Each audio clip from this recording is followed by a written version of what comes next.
succeeding time po, succeeding time, napansin nyo naman, kapag ginamit nyo to ulit, mag-automatic na po yung ibang details, ilalagay nyo lang yung TIN ninyo. Ito, this one. Nilagay ko lang yung TIN ko, nag-automatic na po yung ibang details kasi ito lang po yung ginagamit natin sa pagpa-file ng sarili kong tax return as accountancy profession na nakaregister po sa Bureau of Internal Revenue. So, drop down nyo lang po ito. May drop down menu. Click nyo lang po yan.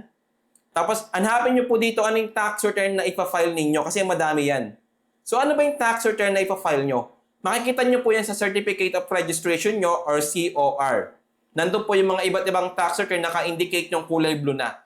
Dati kasi kung yung kulay orange pa o kulay dilaw, wala kasing mga applicable doon na tax return sa every tax type na dapat i-file ng taxpayer. Pero ngayon yung kulay blue na Certificate of Registration, kung mapapansin nyo, maganda siya kasi sa every tax type na niregister mo sa BIR, nandun yung applicable na tax return. Okay? May BIR form number, nandun lahat. Pati yung deadline, nandun. So, maganda na po yung COR ng BIR ngayon. Yung kulay blue.